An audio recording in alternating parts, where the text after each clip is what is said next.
तपाईहरु जुन बेलामा बर्मामा बस्नुभयो, बर्मामा हजुर हुर्किनुभयो, भाषिक हिसाबले चाहिँ कुन भाषा बोल्नुहुन्थ्यो?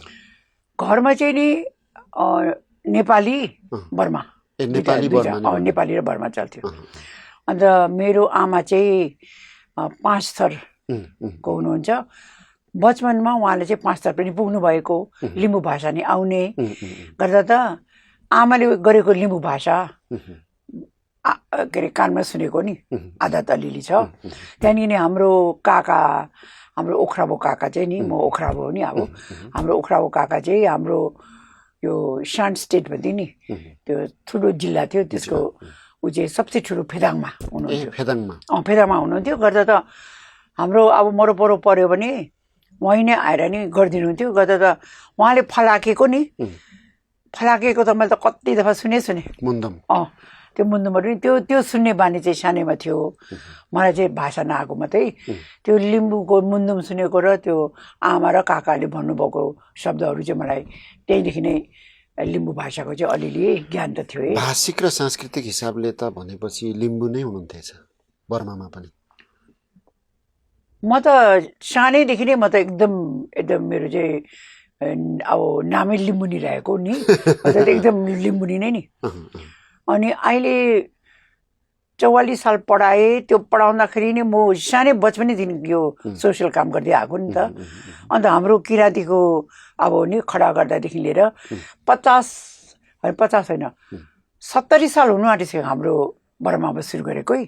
त्यति बेला मैले जानेको जति चाहिँ दार्जिलिङबाट पनि, नेपालबाट पनि, अनि बर्माबाट सबै जम्मा भएर हाम्रो किराँती सङ्घलाई खडा गरेको थियो अरे क्या, किराँती सङ्घलाई। म सानोमा हुँदाखेरि चाहिँ तरुणीमा एकताका चाहिँ बर्मामा नि एकदम क्रेज नै भएको थियो क्या, एकदम नेपाली फर्किने, नेपाली जाने भनेर। त्यति बेला नेपाल जाने भनेर आफ्नो गाई बस्तुहरू, घरहरू, जमिनहरू सबै बिक्री गरेर पनि नि आउनेहरू हुनेछ।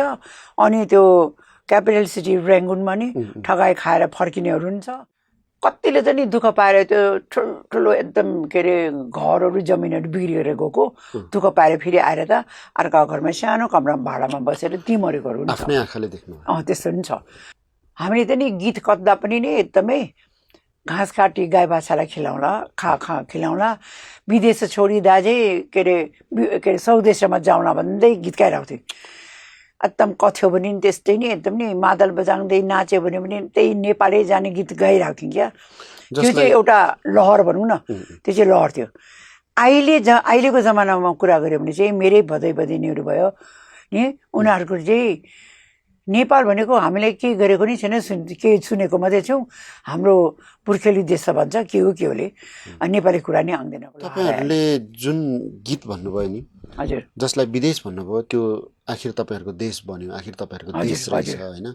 जसलाई मेरो देश भन्नुभयो, अहिले त्यो विदेश भइरहेछ। कस्तो अनुभव गर्नुहुन्छ? पीडा हुन्छ वा हुँदैन वा कस्तो? त्यो चाहिँ कस्तो छ भन्दा नि, अब हामी चाहिँ गोर्खालीको खानदान सन्तान होइन त हामी आर्मीमा, पुलिसमा नि हाम्रो थुप्रै घुसिया छ। त आर्मीमा त कति समय भन्दाखेरि बर्माको यो के अरे चिनासँग लडाइँ भयो, यताउता त्यस्तो हुँदा पनि हाम्रो गोर्खालीले नि एकदम त्यहाँ लडाइँमा गएर उहाँको सबसे ठुलो, जस्तो कि के अरे भिक्टोरिया क्रस दिन्छ नि इङ्ल्यान्डले, त्यस्तै उहाँको हाम्रो बर्माको भिक्टोरिया क्रस 17 वर्षको सुखबहादुर राईले पाएको थियो। अनि सानोहरू त कति पायो। अन्त हाम्रो त चानघारी नै छ क्या, फर्स्ट वर्ल्डमा मरेको नि त्यो चानघारीमा गयो भने सबै त्यहाँनिर नामहरू हेर्न पाउँछ। त्यो के अरे चानघारीमा नि त्यस्तोहरू पनि छ। गर्दा त पहिलाको त्यो आर्मीको जो ठुलोहरू थियो, उनीहरूको त गुरुबा नै गोर्खाली नै हो। गर्दा त हामीलाई एकदम नि माया नि गर्ने, अन्त त्यो नि गर्थ्यो क्या। अहिलेको यो चढेको सरकारले चाहिँ हामीलाई त्यति साह्रो चिन्दैन पनि, गोर्खाली भनेर चाहिँ छ, लेकिन पहिलाको चाहिँ गुरुबा हुनुको कारणले गर्दा धेरै माया गर्थ्यो। अहिलेको चाहिँ त्यति साह्रो छैन। त हामी त्यसरी बसेर आए तापनि हामी फर्स्ट क्लास सिटिजन चाहिँ होइन है नि, हामी सेकेन्ड थर्ड क्लासमा छौँ।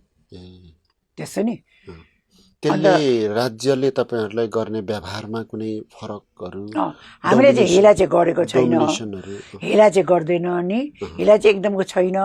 अन्त पहिला जान्नेहरूले चाहिँ अब गोर्खालीहरू भनेको त एकदम वीरहरू हो, हाम्रो देशको लागि नै उनीहरूले खुन बहाएको छ भनेर याद गरेर इज्जत दिन्छ।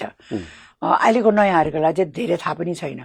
र त हामीलाई नि अहिले चाहिँ अहिलेको नयाँ अलि धेरै थाहा नहुँदा त पहिलाको जतिको माया पाउँदैन तर के अरे हेला गर्छ भन्दा त्यस्तो नि होइन फेरि अधिकारहरू कुनै पाउने कुनै नपाउने अधिकारहरू चाहिँ यस्तो छ पहिला अधिकारमा चाहिँ हामी फरक छ क्या उहाँको नेसनल रेजिस्ट्रेसन कार्ड जो छ मेरो बाउले चाहिँ एकदम सिटिजनसिप बुक नै नि आमा र बाउ दुईजनाको बनाइराख्दा मैले चाहिँ नेसनल रेजिस्ट्रेसन कार्ड चाहिँ नि एकदम नि पक्का खालके भन्छ उहाँ चाहिँ पक्का पाएको थिएँ अन्त मलाई पढ्दा विदेश जाँदा मलाई केही प्रब्लम नै भएन अहिलेकोहरू चाहिँ के भन्छ त्यसलाई चाहिँ ए नाङ्गान्दा भन्छ बर्मामा ए नाङ्गान्दा भनेको पाहुना नेसनल रेजिस्ट्रेसन कार्ड त्यस्तो है गर्दा त उनीहरूलाई चाहिँ यो बाबु आमामा एकजनाको चाहिँ एनआरसी भन्छौँ नि हामीले त्यो एनआरसी कार्ड छ अर्कोको चाहिँ छैन